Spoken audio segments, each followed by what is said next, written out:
quero convidá-los a abrirem suas Bíblias.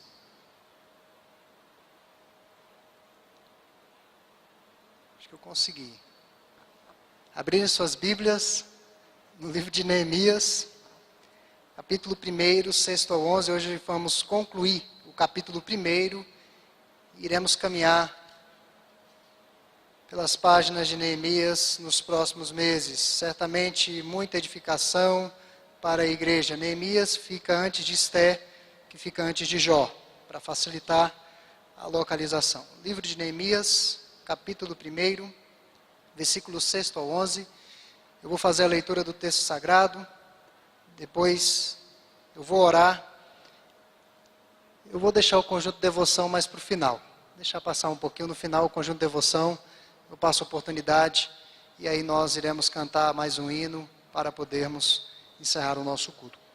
Neemias capítulo 1, do versículo 6 até o versículo 11, nos diz assim: Estejam, pois, atentos os teus ouvidos e os teus olhos abertos para acudires à oração do teu servo, que hoje faço à tua presença, dia e noite, pelos filhos de Israel, teus servos, e faço confissão pelos pecados dos filhos de Israel, os quais temos cometido contra ti, pois eu e a casa de meu pai temos pecado.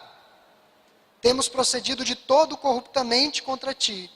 Não temos guardado os mandamentos, nem os estatutos, nem os juízos que ordenaste a Moisés teu servo. Lembra-te da palavra que ordenaste a Moisés teu servo, dizendo: Se transgredirdes, eu vos espalharei por entre os povos, mas se vos converterdes a mim, guardardes os meus mandamentos e os cumprirdes, então, ainda que os vossos rejeitados estejam pelas extremidades do céu, de lá os ajuntarei e os trarei para o lugar que tenho escolhido para ali fazer habitar o meu nome.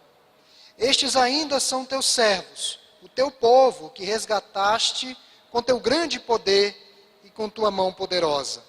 Ah, Senhor, estejam, pois, atentos os teus ouvidos à oração do teu servo e à dos teus servos, que se agradam de temer o teu nome. Concede que seja bem-sucedido hoje o teu servo e dá-lhe mercê perante este homem. Neste tempo eu era copeiro do rei. Vamos curvar as nossas frontes, vamos orar mais uma vez. Deus amado, nós te louvamos porque a tua palavra é a verdade. E essa palavra já nos tem falado ao coração ao longo deste culto. Nesse instante em que iremos extrair princípios que alcançam a todos os cristãos em todas as épocas, que os nossos corações de fato sejam terras férteis, para que a tua palavra produza os frutos que lhe apraz. É o que nós te pedimos, em nome e por amor de Jesus. Amém. Meus irmãos, de acordo com o pastor norte-americano de nossos dias, reverendo Eugene Peterson, a oração é a ação que integra o interior e o exterior da vida, que relaciona o pessoal e o público, e que trata de necessidades pessoais e interesses nacionais. Nenhuma outra coisa que façamos é simultaneamente tão benéfica para a sociedade e a nossa própria alma quanto a oração. E nessa noite, nós vamos tratar sobre as características da oração do servo de Deus. Vamos falar de algumas características atinentes à oração do servo de Deus. No domingo passado, nós já iniciamos na oração de Neemias, que na verdade começa no versículo 5. Nós tratamos de dois assuntos muito importantes que estão nessa oração que ele dirigiu ao Senhor.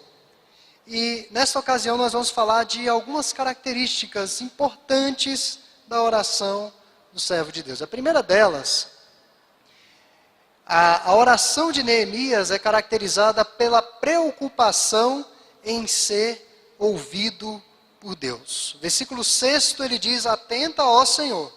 E ele fecha essa primeira de 12 orações que aparecem no curso desse livro, dizendo: atenta, ó Senhor, para a oração do seu servo. Nós sabemos que Israel havia desobedecido a Deus. Deus tinha todas as razões para não ouvir o clamor do seu povo. Neemias se postou como um intercessor a favor de toda aquela nação. E conforme o reverendo Charles Spurgeon, que foi um pastor batista inglês do século XIX, o intercessor não descansa e nem dá descanso a Deus. Nunca descansa e nem dá descanso ao Senhor. E Neemias foi um homem incansável em sua importunação. Orou com instância, com perseverança diante do Deus dos céus. Estava preocupado em ser ouvido pelo Senhor. Por isso que ele insistiu em oração por aquela causa. Nós vimos no domingo passado que foram 120 dias lamentando, chorando, jejuando e orando pelo povo de Deus. Muitas vezes nós não temos a mesma perseverança de Neemias. Desistimos facilmente de buscar ao Senhor. E versículos 6 e 11, Neemias estava preocupado em que Deus ouvisse, em que Deus atentasse à sua oração. Há momentos, irmãos, em face da nossa, há momentos da nossa jornada que em face às tribulações que tiram o nosso fôlego, que tiram o nosso ânimo, as nossas forças, a nossa alegria, a nossa energia. Há momentos que somos tentados a não dar o devido crédito a uma vida de oração. Principalmente quando nós oramos e nada, absolutamente nada, acontece. Sabemos que nem sempre, quando nós saímos de um momento de oração diante de Deus, as coisas externas irão mudar. Irão continuar do mesmo jeito.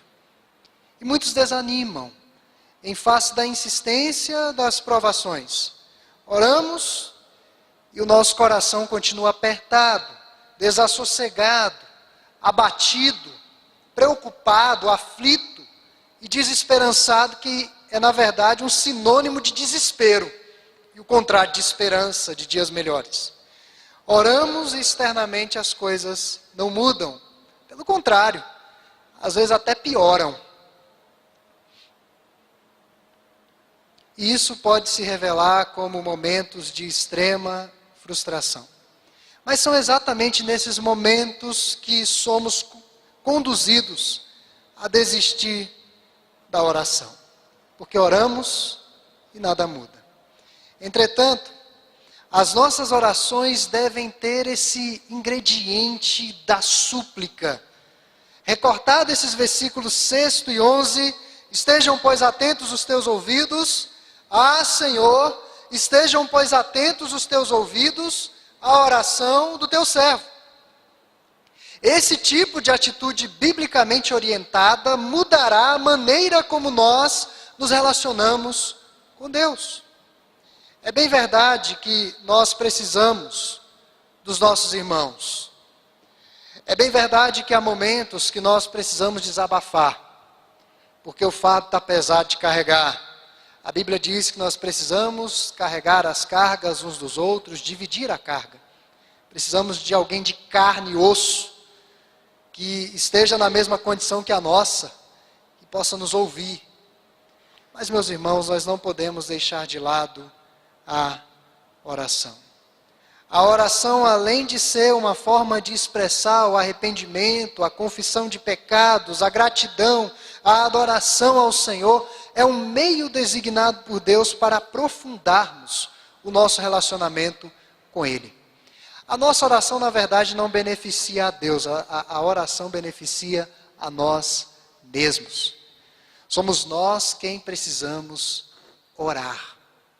Não apenas as orações, mas orar, falar com Deus. E essa preocupação de ser ouvido por Deus. Foi este relacionamento íntimo com Deus que encorajou Neemias em sua árdua missão de reconstrução dos muros e da cidade. Pela Escritura e pela oração, nós temos a convicção de que os olhos do Senhor repousam sobre o seu povo, e os seus ouvidos estão abertos ao seu clamor. Então, essa é a primeira característica da oração de Neemias. A preocupação de ser ouvido pelo Senhor. Hoje os profissionais da área ganham muito dinheiro só em ouvir as pessoas. Ouvir os seus problemas, os seus dilemas, as suas queixas. Eu penso que muitos dos cristãos poderiam, ao invés de gastar toda a sua fala diante de um terapeuta, colocar toda a sua fala diante de Deus, para que Deus os ouça.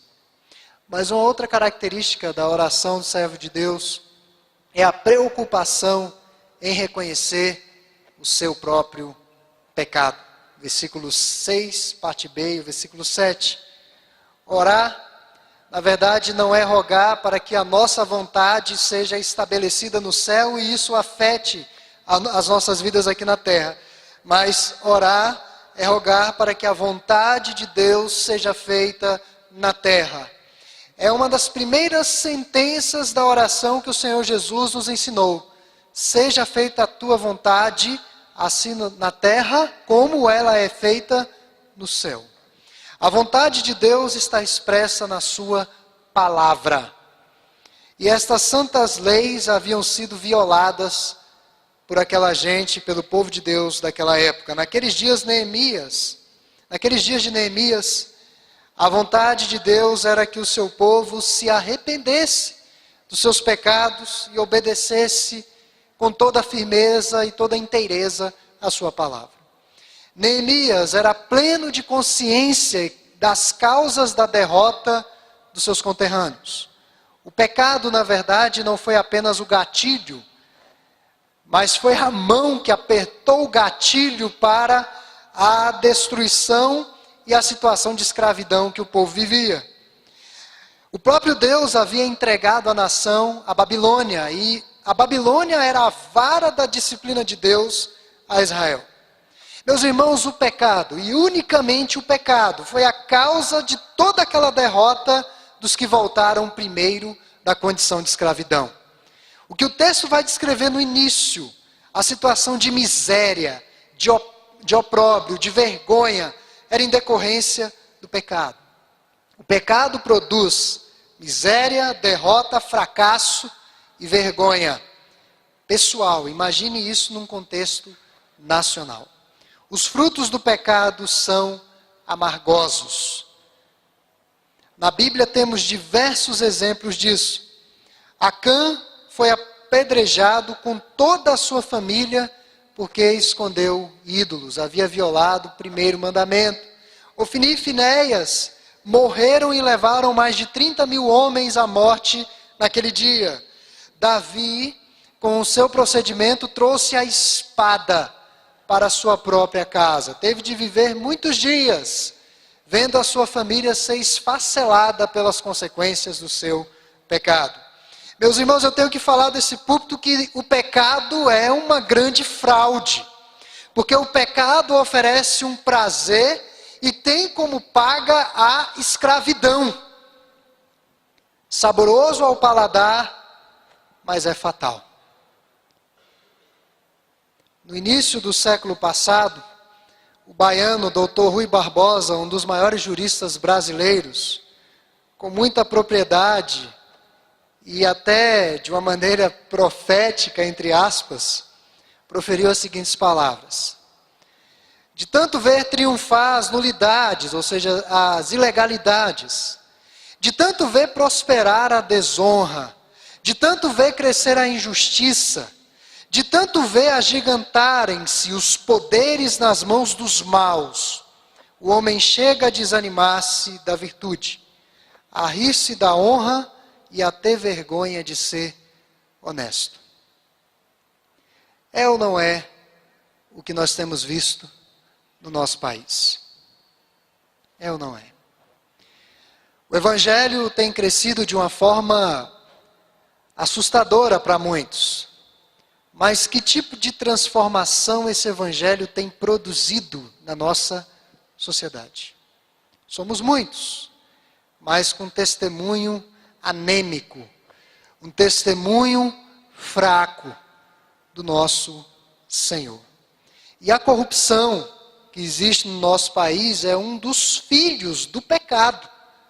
Para Aristóteles, a corrupção é uma mudança que vai do ser para o não ser, ou seja, é a destruição e oposição ao propósito pelo qual nós fomos criados. A corrupção é uma deformação do propósito de vida. E antes de se externar e destruir o patrimônio público ou privado, a corrupção já degradou os valores do coração, relativizou os costumes, as virtudes, anulando os princípios morais.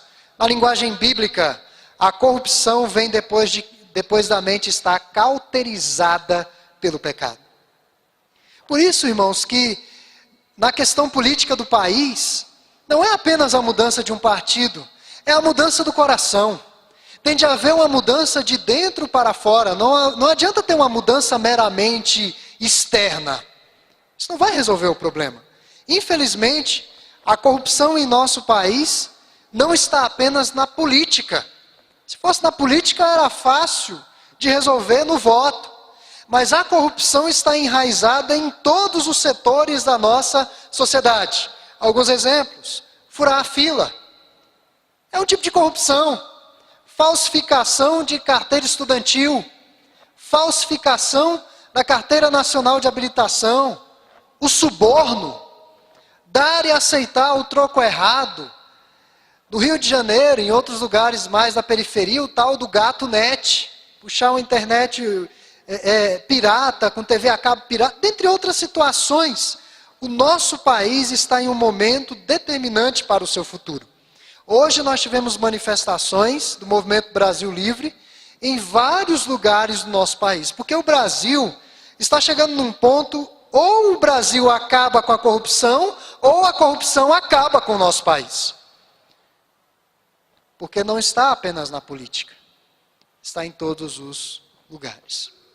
E percebam no texto que Neemias se identificou com os pecados do seu povo. Ele confessou pecados do seu povo, os pecados de uma geração que ele nem havia conhecido. Ele está aqui a confessar diante de Deus. E conforme o teólogo norte-americano do século passado, Warren Wiersbe, a crise de integridade envolve toda a igreja. E ele disse que com isso não estava falando que indivíduos não pecaram, nem estava pregando a culpa coletiva, seja ela qual for. Mas estava enfatizando que no corpo de Cristo pertencemos uns aos outros. E aquilo que nós fazemos afeta os outros. E não temos como escapar uns dos outros. Então, quando eu, como parte do corpo de Cristo, peco deliberadamente, eu estou desonrando a igreja. Eu estou desonrando o Senhor. Eu estou prejudicando o testemunho da igreja. Toda a igreja é afetada. Nessa semana retrasada, um pastor conhecidíssimo aqui em Taguatinga foi preso. Vai eu amanhã procurar crédito em qualquer lugar aqui do comércio. Ah, você é pastor? Tem um que está preso, né? Saiu na mídia, está escancarado lá na mídia. Porque quando um tropeça, todos são prejudicados. E é essa a consciência de Neemias. Neemias confessa o pecado do seu povo.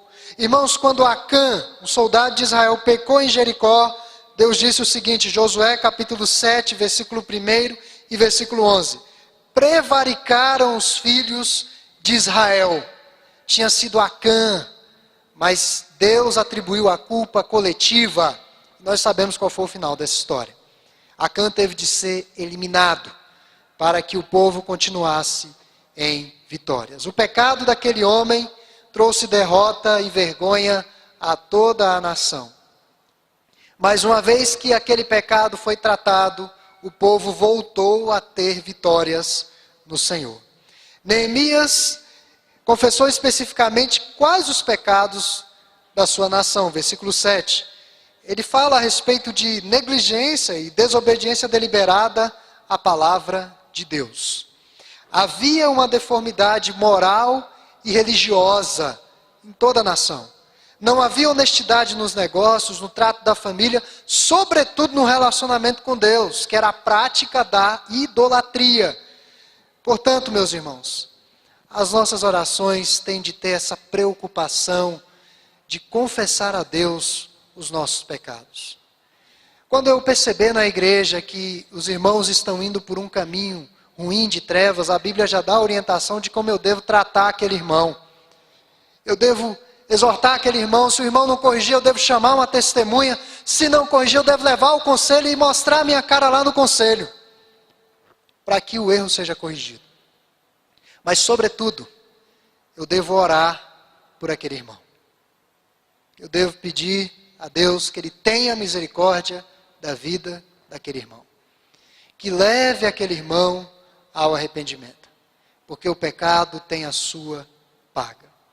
Mas além da preocupação de ser ouvidos pelo Senhor e a confissão de pecados, uma outra característica da oração do servo de Deus é agarrar-se às promessas de Deus. Versículos 8 e 9, eu vou ler novamente.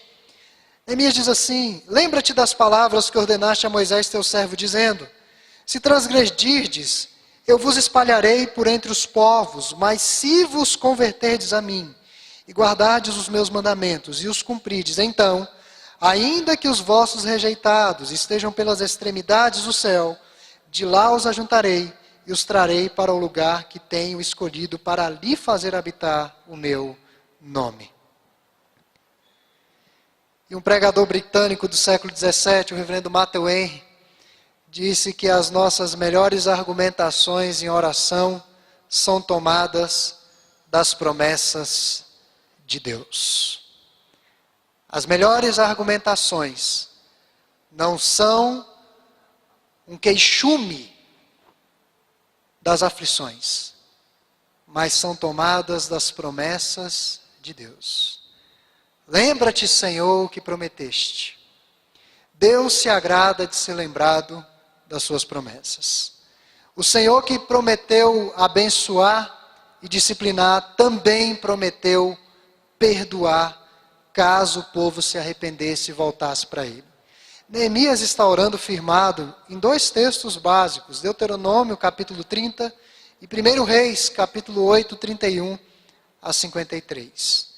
Era dessa promessa que Neemias estava se apropriando a orar por ele e pela nação, pela restauração de Deus.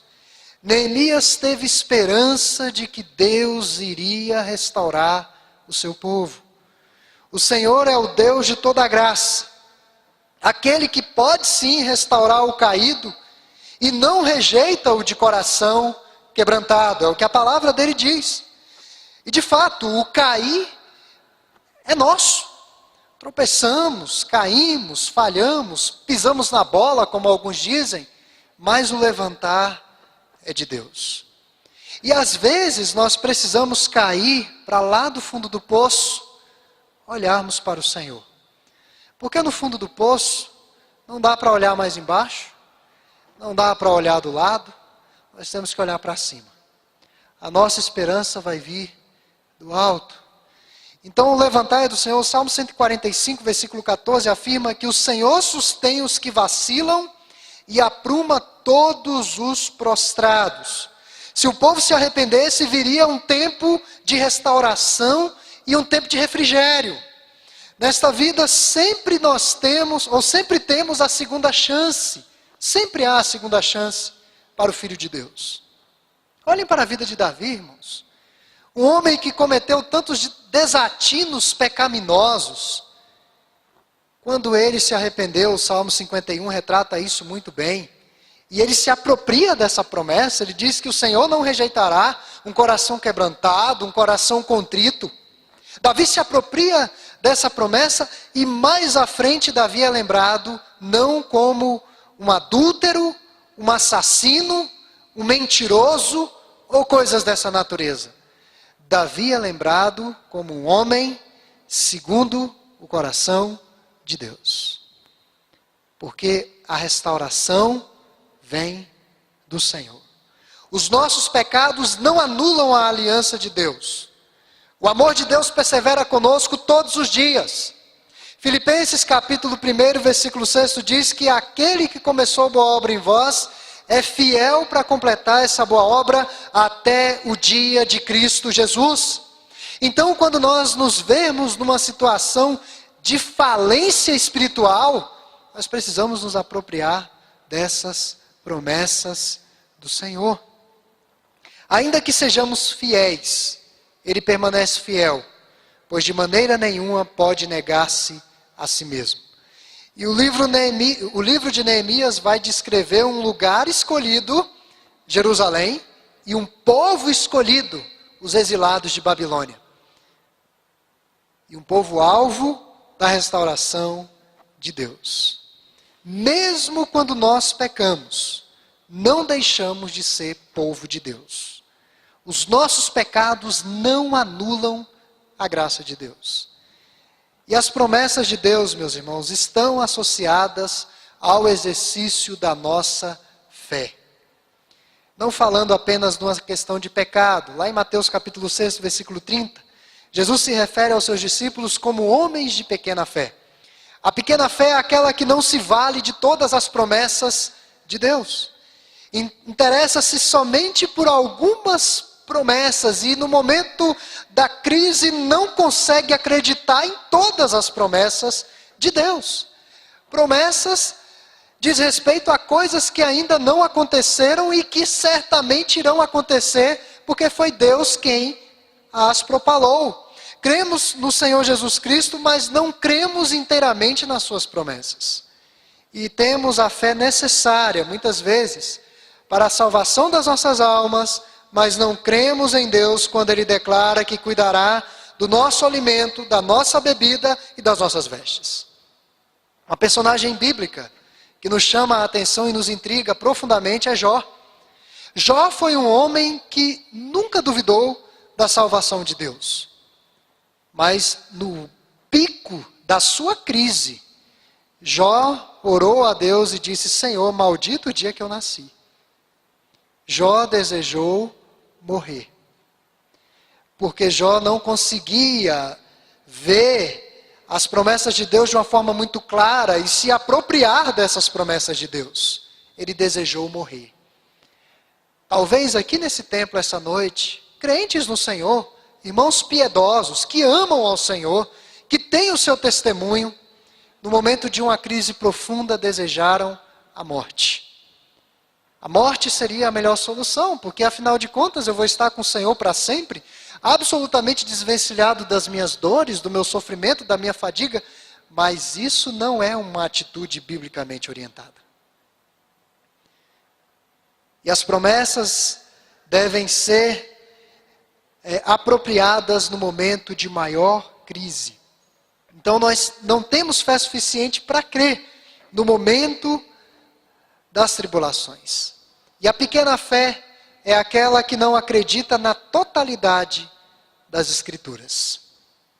Mas os filhos de Deus são destinados realmente à glória com o Senhor.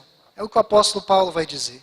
Ainda que venhamos a padecer, mas o final de tudo é a glória com o Senhor. Essa é a maior promessa que nós temos de nos apropriar nos momentos de crise.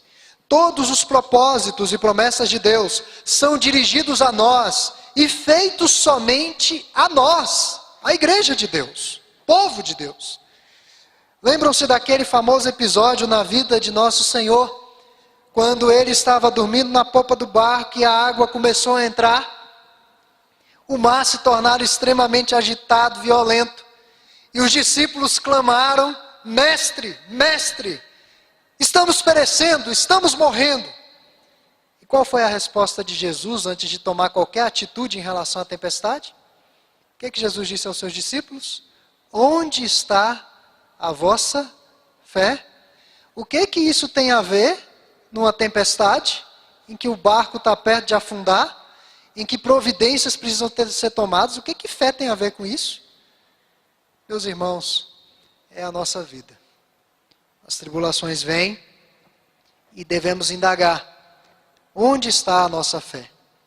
Nós temos fé, essa é a verdade, mas onde ela está?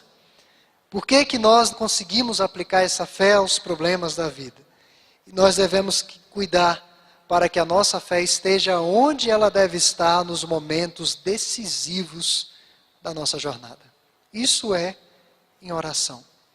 Agarrar-se às promessas de Deus. E por fim, reconhecimento da mão poderosa do Senhor. Versículo 10, ele diz: estes ainda são teus servos, e o teu povo que resgataste com teu grande poder e com a tua mão poderosa. Forte mão, poderosa mão. Isso alude ao momento da libertação do povo do jugo egípcio. Era uma condição similar. O povo estava escravo e clamando a Deus que os retirasse daquela condição de escravidão. Maravilhosos sinais foram manifestos. O poder de Deus. E aquele episódio ficou conhecido e reconhecido no mundo antigo e em nossos dias como um dos grandes feitos de Deus em toda a história da humanidade. A libertação do povo de um contexto de escravidão e tomando esse povo para si, povo seu. A história do povo de Deus começou ali. A grande nação que Deus havia prometido a Abraão. E o contexto aqui é similar. Sabemos que Neemias teria de abordar o rei para pedir permissão para se ausentar ali de Suzã. As palavras dos reis do Oriente significavam vida ou morte. Vai que Neemias resolve conversar com o rei num dia que ele não estava muito bem. Aqueles que têm chefes com temperamento assim que oscila, sabe, hoje não é dia de falar com ele. Nada, absolutamente nada. Agora imagine o que é pedir uma licença, sem saber exatamente o dia que vai voltar, ou se vai voltar, não é verdade? Talvez, se Neemias chegasse num dia que o rei Artaxerxes não estivesse muito bem, Artaxerxes iria mandar tirar a cabeça do corpo de Neemias de uma forma muito gentil. Neemias iria perder a própria vida só pelo pedido. Então ele tinha essa preocupação. Ele tinha que abordar o rei. Ele tinha que pedir permissão. Ele deveria voltar para ajudar na restauração dos muros da cidade. Mas percebam que Neemias era consciente que Deus o ajudaria até o fim. Nessa oração, ele reconhece a mão poderosa do Senhor. A despeito dessa realidade arriscada de conversar com Artaxerxes, Neemias sabia que o coração do rei estava nas mãos do Senhor. O maior rei da terra está sob a autoridade do Rei dos Reis, o Senhor dos Senhores. E Artaxerxes, irmãos, era apenas um homem. Às vezes endeusamos algumas pessoas, achamos que são muito poderosas, blindadas, mas são apenas seres humanos, como nós. Inteiramente submetidos à soberania de Deus. E Neemias chegou à conclusão que a melhor maneira de influenciar o rei não era desempenhando bem o seu ofício de copeiro real, mas era colocando o rei diante do Senhor. Era tendo a ajuda do Senhor. E ele foi ao encontro do rei confiado na mão do Senhor. Isso nós vamos ver semana que vem. Capítulo 2 já fala desse encontro. Mas eu quero concluir essa mensagem ressaltando que essa noite eu falei sobre as características da oração do servo do Senhor. A preocupação em ser ouvido por Deus, a preocupação em reconhecer o seu pecado, agarrar-se às promessas de Deus, reconhecimento da mão poderosa do Senhor. E que Deus possa nos ajudar a nos mantermos firmes, que a oração seja uma marca da nossa igreja. Sempre estamos em débito com a oração. Precisamos orar mais, muito, muito mesmo. Orar pelo país, orar pelas nossas vidas, orar pelas nossas famílias, orar pela nossa igreja, orar pelo nosso futuro, orar para que Deus tenha misericórdia de nós, a cada passo que nós venhamos a dar. E que nós saibamos usar biblicamente este meio de graça, a oração. Que sejamos fiéis intercessores na nossa oração. E, sobretudo, irmãos, que saibamos descansar no poder de Deus. Aquilo que o coral cantou, descansando no poder de Deus. Então, que Deus possa aplicar essa palavra aos nossos corações.